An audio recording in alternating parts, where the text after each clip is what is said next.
apo e gjithë pjesa tjetër. Skandali i Akshit për mua është, mund të them, një rënje e totalisht e shtetit digital. Mos të flasim për të dhënat tona personale. Dhe nuk janë vetëm të dhëna personale ashtu, janë të dhëna personale sensitive. Po me ndjeshmëri dhe me vlerë të lartë për secilin. Patjetër. Mos të flasim, nuk duhet të flasim vetëm për rënjen e një platforme, po flasim për rënjen e një shteti që këtë platforme ka të centralizuar.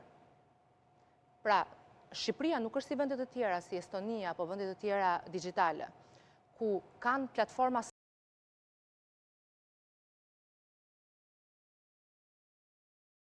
kontrollet e kontratave, të tenderave që jepen. Pra, i gjithë sistemin Shqipëri është i mbyllur, dhe kjo ka qenë ajo që të gjithë neve ekspertët, sërë që kemi dalë dhe kemi folur, që është nevoja për një sistem të hapur, është nevoja për një transparencë publike. Sot ndodhi skandali, apo ka një muaj që ka ndodhur skandali, është një muaj.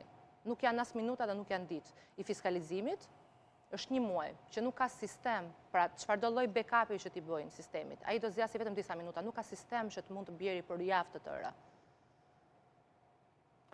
Na e thjeshtëzo pak më shumë këtë çështjen e rënjes së sistemit. Po ja. Në momentin që u pezullua, u rihap edhe një herë në dhjetor, dhe në momentin që u hap në dhjetor, ky tender tashmë është jo funksional, nuk u dha asnjëherë. Që do të thotë që ne kemi një lloj sistemi që është pa mbrojtje. Po flet për gjithë sistemin e mbrojtjes digjitale dhe të veprimit digjital të gjitha bizneseve dhe të qytetarëve gjithashtu. Po. Dhe praktikisht neve kemi një sistem që është i pambrojtur tashmë. Pra, në momentin që ndodh një sulm, dhe ne nuk e dim se çfarë ka ndodhur, kushdo, nuk është vetëm çështja e hakerave specialistë të fushës, por dhe njerëz më pak të... Mund të ndërhyj kushdo. Dhe ajo që është shumë e rëndësishme, është që sot, unë kam marrë denoncime nga qytetarë, të cilët presupozohet, pra e thonë, e deklarojnë, që shumë fatura tatimore të tyre janë fshirë nga sistemi.